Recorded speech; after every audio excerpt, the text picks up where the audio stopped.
Hi guys, my name is Kevin Lee and we're here at Stomp the World. Just in case you need the address, it's 6815 Gravois Avenue. That's here right off of Kings Highway in Gravois.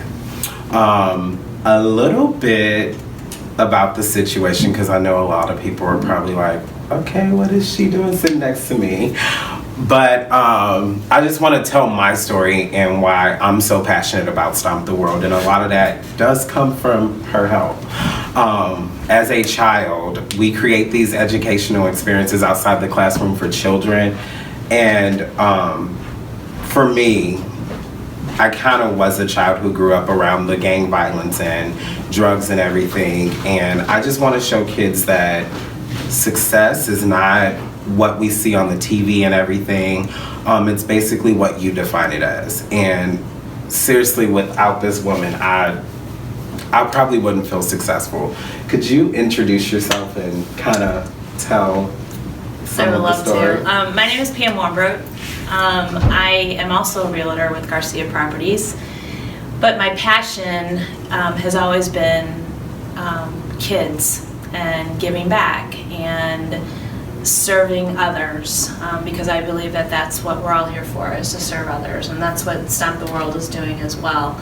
But I met Kevin when Kevin was in high school. He was a really good friend with my daughter, and one day he came over to our house with my daughter and for dinner, and we all were talking, and then hours went by and I said, Lindsay, come here. What's going on? Like, Kevin's not leaving. And she said, Kevin needs a place to stay. Kevin needs to live with us. And so the three of us sat down, and including with my husband, and we decided that that's what we needed to do for Kevin. So Kevin was in a situation at home, and I don't know if you want to expound on that at all. I mean, I don't mind. And it made me who I am today. I did grow up, my mom was addicted to drugs, and it was kind of hard. And during that time, our lights got cut off and everything, and I was a senior in high school. So battling the stresses of being a senior in high school, which a lot of kids can kind of understand, and feeling like you're just alone, because I recently come out of the closet and I felt alone, and I think that was the most time in my life where I felt alone. And I expressed that to my friend, and which is her daughter, and she's like, you're coming to live with us. And I'm like, you haven't even talked to your parents. And so looking back at that, it's just, I'm so rewarded for what you guys have brought to me, because I feel like if you guys never came in my life, if Lindsay never told you guys that I needed to move with you guys, then I don't think I would be where I am today. So we gave you a gift, but you gave us a gift. Yes. Because to live with you was a wonderful, wonderful, joyful experience. And to see you get through your senior year in high school and then apply for colleges and then go through that process of, he was actually the first one in his family. Oh yeah.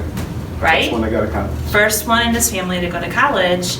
And so that whole process was something that was brand new and foreign to you, because you had no idea what to experience or what to do or how to go through that whole process. And so as a family, we did that together.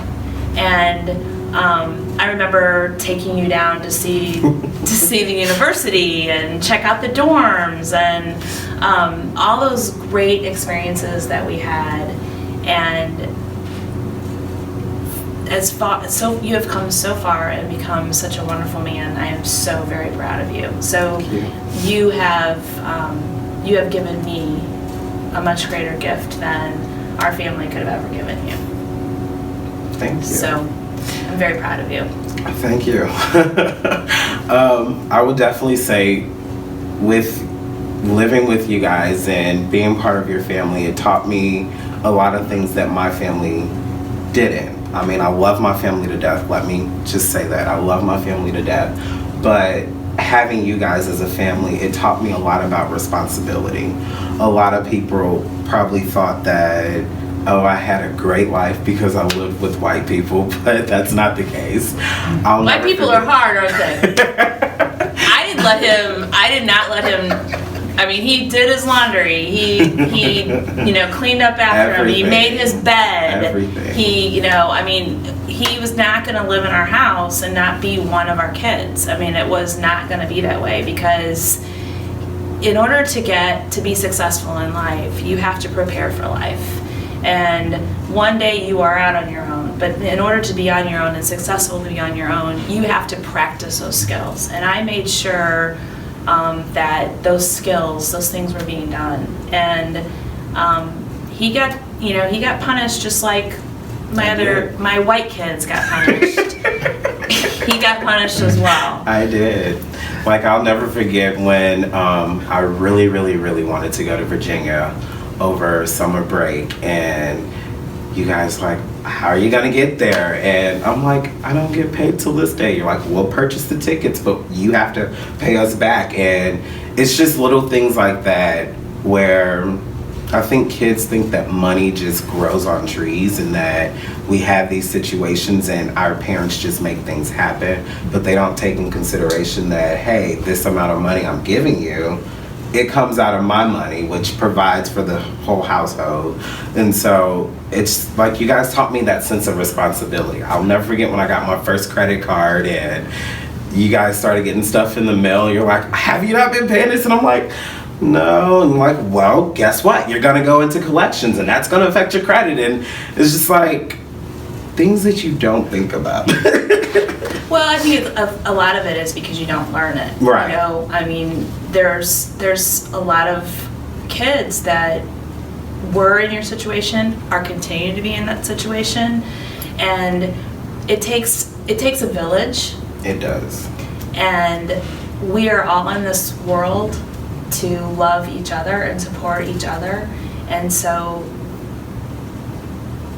that's what people need to remember, is that life is about love and support and teaching one another how to be successful, and the world doesn't get that way unless we help each other. That is true. I'm so thankful for you. I love you. I love you.